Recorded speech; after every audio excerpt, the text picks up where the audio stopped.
తాకట్లో ఉన్న మీ బంగారాన్ని విడిపించి ఆ రోజు ఆన్లైన్ రేటుకి కొంటాం. Sharma gold company. నమస్తే, వెల్కమ్ టు సుమన్ టీవీ. నేను గిరిజ. ఇప్పటి వరకు దుర్భర పరిస్థితుల్ని చూసుండవచ్చు.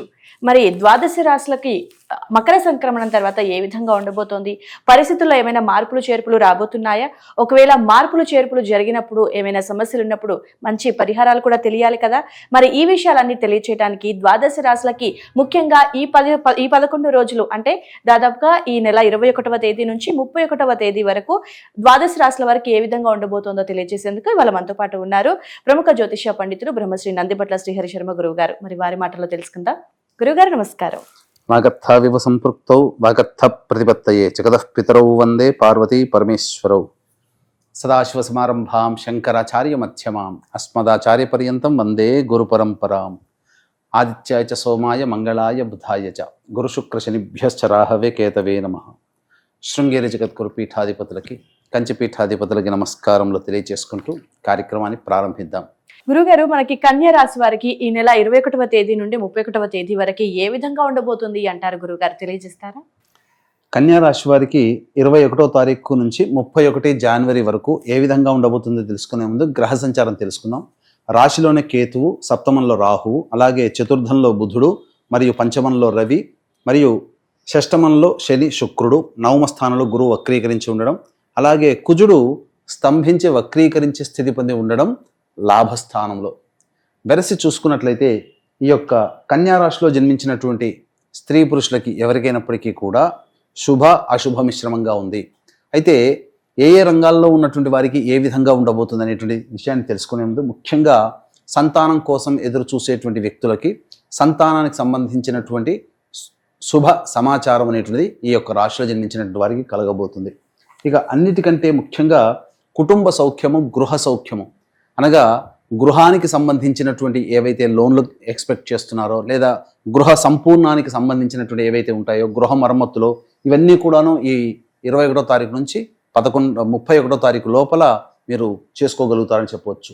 ఎటొచ్చి మీకు ఇబ్బందికర పరిస్థితులు ఎవరికి ఉన్నాయనంటే ప్రధానంగా ఉద్యోగం చేసేటువంటి వాళ్ళకి స్థానభ్రంశం అనగా బదిలీలతో కూడుకున్నటువంటి వ్యవహారాలు అనేటువంటివి ఉన్నాయి, లేదా నూతన ఉద్యోగంలో ప్రవేశం అనేటువంటిది ఏర్పడబోతుంది. ఇక ముఖ్యంగా గమనించుకున్నట్లయితే ఈ యొక్క సంబంధించినటువంటి కన్యా రాశి వారికి శని చాలా సంపూర్ణంగా బలంగా ఉన్నప్పటికీ వారసత్వ సంపదకు సంబంధించినటువంటి విషయాల్లో కొంత ఇబ్బందికర పరిస్థితులు ఎదురవుతాయి. ముఖ్యంగా ఆస్తి పంపకాల విషయంలో కొంత మీకు ఇబ్బందికరమైనటువంటి పరిస్థితులు ఎదురయ్యే అవకాశాలు గోచరమవుతున్నాయి. కాబట్టి జాగ్రత్తలు పాటించండి. కోర్టు సంబంధమైనటువంటి విషయాలు వాయిదా పడేటువంటి సూచనలు గోచరమవుతున్నాయి. ఇక ముఖ్యంగా గమనించుకున్నట్లయితే మీ యొక్క ఆరోగ్యం పట్ల శ్రద్ధ వహించాల్సినటువంటి పరిస్థితి. అజీర్తి సంబంధించినటువంటి వ్యాధితో ఈ యొక్క 31వ తారీఖు వరకు బాధపడతారని చెప్పవచ్చు. ఇక ఉద్యోగము ప్రధానంగా ఇంతకుముందు చెప్పుకున్నట్టుగా నిరుద్యోగస్తులకి కొంత నిరాశ తప్పదు. అలాగే ఉద్యోగం చేస్తున్నటువంటి వారికి బదిలీలు కానీ లేకపోతే వేరే సంస్థలో ఉద్యోగం కానీ పొందేటువంటి అవకాశం గోచరమవుతున్నాయి. ఇక ముఖ్యంగా గమనించుకున్నట్లయితే ఏదైనప్పటికీ కూడాను గత జన్మలో చేసినటువంటి వాటిని ఈ యొక్క కన్యా రాశిలో జన్మించినటువంటి వారు ఈ సంవత్సరం అంతా కూడా ఈ 2025 సంవత్సరం అంతా కూడాను పలు విధాలుగా కొన్ని అనుభవాలు ఎదుర్కోక తప్పదు అనేటువంటి విషయాన్ని గమనించుకోవాలి. ఇక ఏ తర్వాత చెప్పొచ్చేది ఏమిటంటే ఈ యొక్క కన్యా రాశిలో జన్మించినటువంటి వారికి ప్రధానంగా ఎఫ్ఎంసీజీ కానీ హోటల్ కానీ రెస్టారెంట్ అలాగే సూపర్ మార్కెట్స్, జ్యువెలరీ రంగము, curry points, road side vendors, అలాగే కళాశాలలు నడిపేటువంటి వాళ్ళు, తీర్థయాత్రలు, పూజా స్టోర్స్ నడిపేటువంటి వాళ్ళకి ఆదాయము అంతంత మాత్రముగానే ఉంటుంది, ఎక్కువగా గోచరం కావట్లేదు. కాబట్టి జాగ్రత్తలు పాటించండి. వ్యాపార విస్తరణకి అనుకూలమైనటువంటి సమయము కాదు. అయితే ప్రధానంగా రియల్ ఎస్టేట్ రంగంలో ఉన్నటువంటి వారికి మీరు కోరుకున్నటువంటి విధంగా కొత్త ప్రాజెక్టులు వస్తాయి. కానీ వాటిని అమలు పరచడానికి మాత్రం ఇంకా మంచి సమయం కోసం ఎదురు చూడక తప్పదనే విషయాన్ని గమనించుకోవాలి. ఆ ప్రాజెక్టుని ఓకే చేసుకొని కుజుడు చాలా బలంగా యోగిస్తున్నాడు. లాయర్ వృత్తిలో జడ్జిల్లో ఉన్నటువంటి వారికి ప్రమోషన్స్ జరిగేటువంటి అవకాశాలు ఉన్నాయి. అలాగే రైతులు లాభసాటి పంటలలో లాభసాటిని పొందుతారని చెప్పవచ్చు. ఇక ముఖ్యంగా గమనించుకున్నట్లయితే ఈ యొక్క స్టీల్ రంగంలో ఉన్నటువంటి వారికి, అలాగే రెడీమేడ్ గార్మెంట్స్, బొటిక్స్, పార్లర్స్ ఇటువంటి నడిపేటువంటి వాళ్ళకి అందరికీ కూడాను యోగదాయకము. ఇనుము, స్టీల్ రంగంలో ఉన్నటువంటి వారు, తోలు, చర్మ సంబంధమైనటువంటి వ్యాపారస్తులు, అలాగే ఉద్యోగాల్లో క్లాస్ 4 కింది స్థాయి ఉద్యోగస్తులు వాళ్ళకందరికీ కూడాను శుభము జరిగేటువంటి అవకాశాలు ఎక్కువగా ఉన్నాయి. వారు ఆశించినటువంటి సంబంధించినటువంటి ఫలితాలన్నీ కూడాను సంపూర్ణంగా పొందుతారని చెప్పవచ్చు. తర్వాత చెప్పుకొచ్చేది ఏమిటంటే ఈ యొక్క కన్యా రాశిలో జన్మించినటువంటి వారికి 21వ తారీఖు నుంచి 31వ తారీఖు వరకు ఆదాయం ఏ విధంగా ఉంటుంది, ఖర్చులు ఏ విధంగా ఏ రోజుల్లో ఉంటాయనేటువంటి విషయాల గురించి క్లుప్తంగా తెలియచేసుకుందాం. వీక్షించేటువంటి ప్రేక్షకులకు గమనిక, ఈ యొక్క జనవరి 29వ తారీఖు రోజున మౌని అమావాస్య సందర్భంగా జాతకరీత్యా కోర్టు సమస్యలు, ఆర్థిక సమస్యలు, శని బాధ సమస్యలు, అలాగే ప్రయోగ బాధలకు సంబంధించినటువంటివి, ఉద్యోగ బాధలకు సంబంధించినటువంటి సమస్యలు ఎదుర్కొనేటువంటి వాళ్ళ కోసమై దశమహావిద్యల హోమాల్లో భాగంగా ప్రత్యంగిర హోమము, బగడాముఖి హోమము, రాజశ్యామల హోమము, వారాహి హోమము, ధూమవతి హోమములు 5 హోమాలు పర్ హెడ్ 2100 రూపీస్కి చేయించడం జరుగుతుంది. మధ్యాహ్నం 3 గంటలకి కార్యక్రమం ప్రారంభమవుతుంది. 12 గంటల లోపల 29వ తారీఖు రోజున మీ గోతనామాదులు నమోదు చేసుకోవచ్చు. ఇక గమనించుకున్నట్లయితే 21వ తారీఖు రోజున ప్రధానంగా మీరు ఏదైతే పెండింగ్లో ఉన్నటువంటి పనులు ఉంటాయో ఆ పనులని పూర్తి చేసుకుంటారో, ఒక బాధ్యతని పూర్తి చేసుకున్నామనేటువంటి యొక్క సంతోషం మీకు కలుగుతుంది.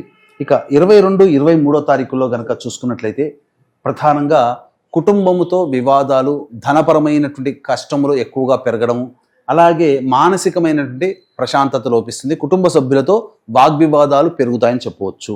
ఇక 24, 25, 26వ తారీఖులో కనుక చూసుకున్నట్లయితే కింది స్థాయి ఉద్యోగస్తులు చక్కగా సహకరించడం వల్ల అనుకున్నటువంటి పనులన్నీ కూడా పూర్తి చేసుకుంటారు. అన్నిటికంటే ముఖ్యంగా ప్రధానంగా రాని బాకీలు వసూలవుతాయి. ఇతరుల యొక్క సహాయ సహకారాలతో మీ పనులన్నీ కూడాను పూర్తి చేసుకుంటారని చెప్పవచ్చు. ఇక 27, 28 తారీఖులో చూసుకున్నట్లయితే గృహ మరమ్మతులు, గృహోపకరణాలు మరియు వాహన మరమ్మతులకి ఖర్చులు అధికంగా అవుతాయి. ఇన్వెస్ట్మెంట్స్ సంబంధించినటువంటి విషయాల పట్ల చర్చలు మీకు ఎక్కువగా ఉంటాయి. తల్లిగారి ఆరోగ్యం పట్ల శ్రద్ధ వహించాల్సినటువంటి పరిస్థితి. ఇక 29, 30వ తారీఖులో కనుక చూసుకున్నట్లయితే ఖర్చులు అధికంగా ఉంటాయి. దానికి తోబాటుగా ఆరోగ్యం పట్ల కూడాను శ్రద్ధ వహించాల్సినటువంటి పరిస్థితి. జ్వర సంబంధమైనటువంటి పీడితంతో మీరు ఇబ్బంది పడేటువంటి అవకాశాలు ఈ 29, 30 తారీఖులో గోచరమవుతున్నాయి. ఇక 31వ తారీఖు రోజున కనుక చూసుకున్నట్లయితే మానసిక ప్రశాంతత లోపిస్తుంది, కానీ అవసరానికి ఖర్చులకి తగ్గట్టుగా మీకు డబ్బు చేతికి అందుతుంది అని చెప్పవచ్చు.